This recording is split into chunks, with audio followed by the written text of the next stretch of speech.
Hello viewers, welcome back to my YouTube channel. आज की video Urdu speaking और Hindi speaking viewers के लिए है जो फ्रेंच सीखना चाहते हैं। और आज की वीडियो, जैसा कि टाइटल में भी आपको पता चल गया होगा, फ्रेंच अल्फ़ाबेट के बारे में है। तो आज मैं आपको सिखाऊंगा कि फ्रेंच अल्फ़ाबेट को कैसे प्रोनाउंस किया जाएगा। जो सही प्रोनंसिएशन है फ्रेंच अल्फ़ाबेट का वो कुछ यूँ है। और आप अगर ये वीडियो देख रहे हैं तो आप मेरे साथ साथ रिपीट कर सकते हैं ताकि आपका प्रोनंसिएशन अच्छा हो। ये 26 अल्फ़ाबेट्स आप ऑलरेडी जानते होंगे क्योंकि इंग्लिश में भी यही अल्फ़ाबेट यूज़ होते हैं। सिर्फ प्रोनंसिएशन जो है वो थोड़ा डिफरेंट हो जाता है फ्रेंच में। और आगे जाके आपको पता चलेगा कि कुछ लेटर्स बिल्कुल भी चेंज नहीं होते। तो स्टार्ट करते हैं। आ, आ, बे, बे, से,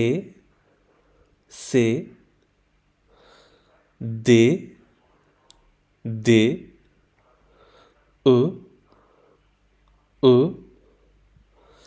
एफ, एफ, जे, जे, आश, आश, ई, ई, जी, जी, का,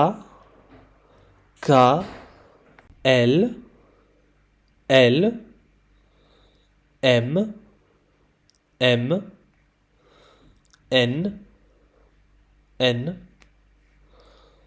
ओ, ओ,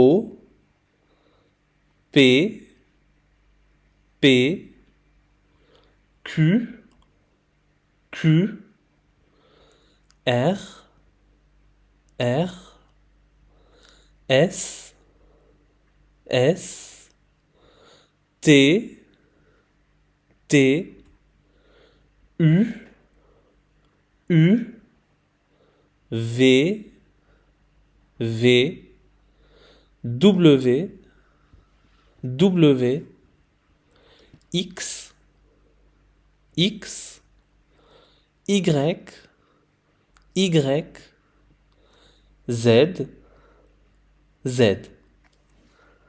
हाँ जी, तो आपने देखा कि काफ़ी सारे लेटर्स में बहुत मेजर प्रोनंसिएशन का डिफरेंस आ रहा है। बहुत मुख्तलिफ प्रोनंसिएशन है इंग्लिश अल्फ़ाबेट से। लेकिन कुछ चीज़ें हैं जो सिमिलर हैं, जैसा कि एम एन सिमिलर है काफ़ी हद तक। जहाँ पे आपको प्रॉब्लम हो सकती है प्रोनंसिएशन की वो है उ, उ, क्योंकि उर्दू और हिंदी में ये ऐसा लेटर है जो हम बहुत ज़्यादा यूज़ नहीं करते। लेकिन इसका सही प्रोनंसिएशन आपको प्रैक्टिस से ही आएगा, जब आपके फेस के, आपके मुंह के मसल्स आदी हो जाएंगे इसको बार बार प्रोनाउंस करने के, तो ये साउंड आपके मुंह से एक सही तरीके से निकल पाएगी। उ, उ। उसके अलावा आपने नोटिस किया होगा कि इंग्लिश में हम कहते हैं W, W, which can be double U, दो दफ़ा यू।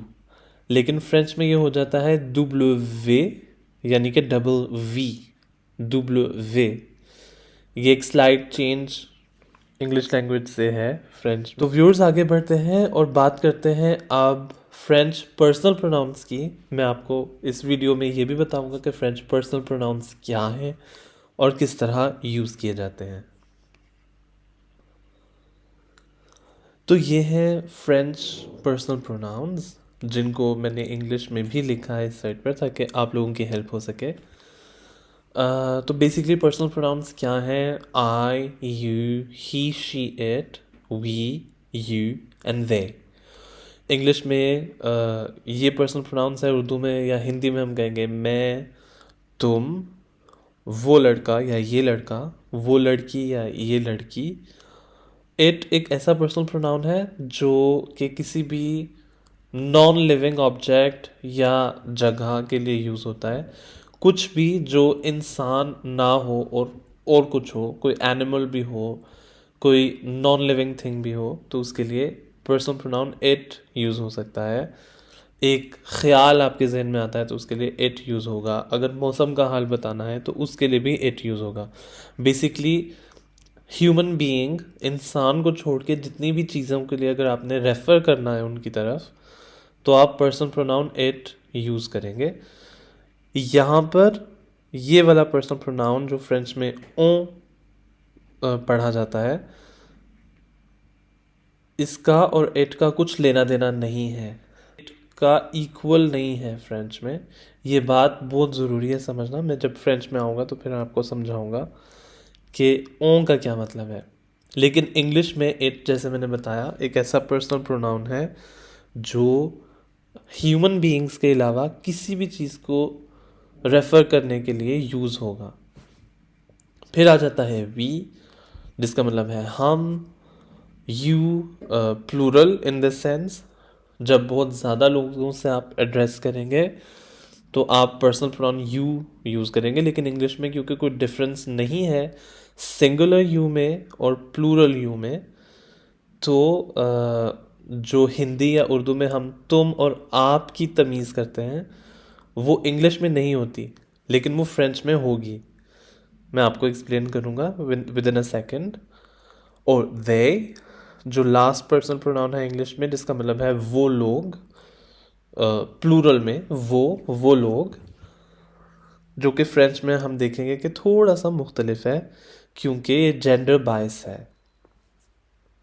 अगर हम फ्रेंच में आ जाएं तो सबसे पहले आई को हम कहेंगे je, यू सिंगुलर को कहेंगे tu, यानी कि तुम।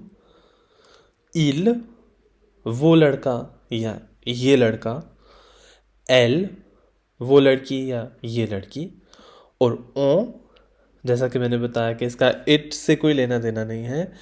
on एक ऐसा पर्सनल प्रोनाउन है जिसको हम कहते हैं इनडेफिनेट पर्सनल प्रोनाउन। ये पर्सनल प्रोनाउन यूज़ हो सकता है किसी भी पर्सनल प्रोनाउन की जगह पर। मिसाल के तौर पे, अगर मैं कहना चाहता हूँ कि मुझे भूख लगी है या हमें भूख लगी है एज अ ग्रुप, तो इंस्टेड ऑफ सेइंग ये वाला पर्सनल प्रोनाउन जो बाद में आएगा वी के लिए, मैं कह सकता हूँ ऑन आफा वी आर हंग्री। उसका ट्रांसलेशन अगर हम इंग्लिश में करेंगे तो हम करेंगे वी आर हंग्री।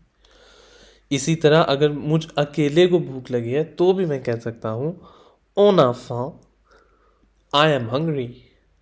तो कॉन्टेक्स्ट के ऊपर डिपेंड करेगा, जो आपका सियाको सबाक है उसके ऊपर डिपेंड करेगा कि ओ का उस टाइम पर उस जुमले में उस सेंटेंस में क्या मतलब होगा। लेकिन इसका अगेन इट से कुछ लेना देना नहीं है। हाँ, मैं ये बात बार बार रिपीट कर रहा हूँ क्योंकि मेरे बहुत सारे स्टूडेंट्स हैं जो दोनों को मिक्सअप कर देते हैं, इसलिए मैं नहीं चाहता कि आप एज माई व्यूअर्स इसको मिक्सअप करें और कोई गलती करें। तो अगर हम दोबारा से शुरू करें तो इल, वो लड़का या ये लड़का। एल, वो लड़की या ये लड़की।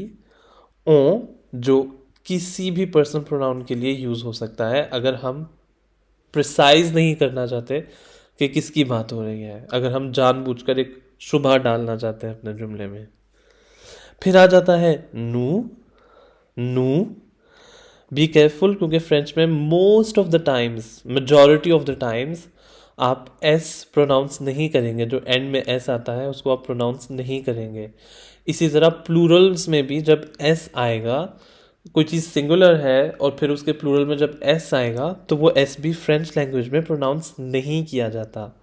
ये एक बेसिक एरर है जो बिगिनर्स करते हैं, विच इज़ कम्प्लीटली नॉर्मल। लेकिन फ्रेंच लैंग्वेज में most of the times S को प्रोनाउंस नहीं किया जाएगा। जब वो लास्ट में आएगा, एंड ऑफ द वर्ड में आएगा, तो उसको प्रोनाउंस नहीं किया जाएगा। इसी वजह से अगर आप किसी फ्रेंच स्पीकर को इंग्लिश बोलते हुए देखें तो अक्सर वो प्लूरल के, जैसे यहाँ पर पर्सनल प्रोनाउंस है, तो वो अक्सर इस एस को नहीं पढ़ेंगे, इसको साइलेंट रखेंगे। क्योंकि फ्रेंच में ये एक रूल है कि अगर एस आपके एंड में आता है वर्ड में तो आप उसको प्रोनाउंस नहीं करेंगे। आगे आ जाता है वो, जिसका मतलब है you, but plural this time.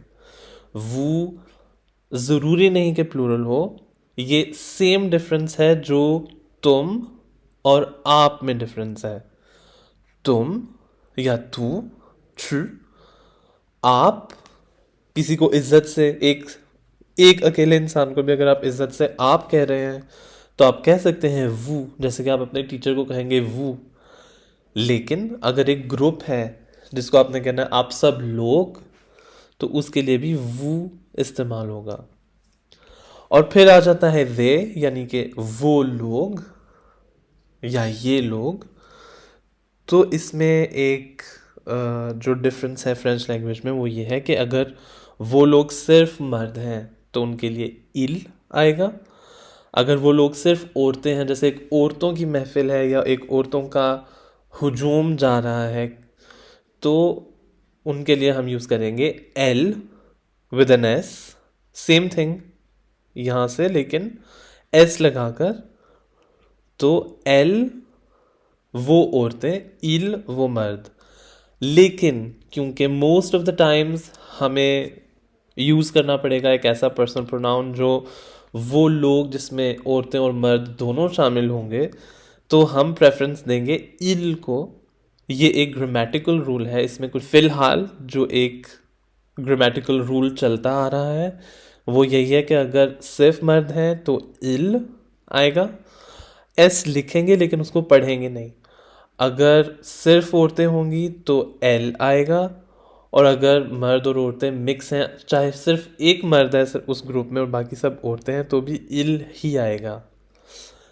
So these are the personal pronouns in French, प्रोनो personal.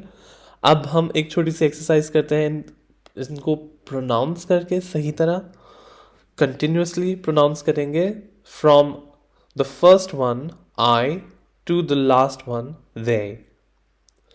Je, tu,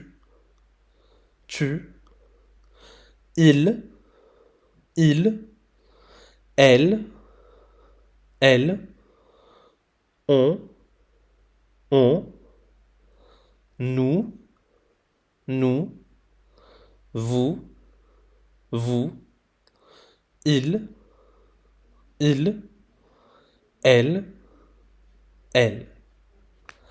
so viewers, I really hope कि आज की क्लास आपको अच्छी लगी होगी। ये एक इनिशिएटिव लिया गया है उर्दू स्पीकिंग और हिंदी स्पीकिंग लोगों को फ्रेंच सिखाने का, जो कि फ्रेंच सीखना चाहते हैं। तो आप सब्सक्राइब कर सकते हैं मेरे यूट्यूब चैनल को, क्योंकि ये फर्स्ट लेसन था, इस वजह से बहुत बेसिक, बहुत बिगनर लेवल से मैंने शुरू किया है, आपको अल्फ़ाबेट सिखाने से और आपको पर्सनल प्रोनाउंस सिखाने से। अगली क्लास में मैं आपको ज़रा एडवांस्ड लेवल का कम्युनिकेशन सिखाने की कोशिश करूँगा। तब तक के लिए आप सब्सक्राइब कर सकते हैं मेरे यूट्यूब चैनल को, हिट कर सकते हैं बेल आइकन को और कमेंट कर सकते हैं मेरे कमेंट बॉक्स में। अगर आपको कुछ और सीखना है तो उसके बारे में आप मुझे सजेशंस भी दे सकते हैं।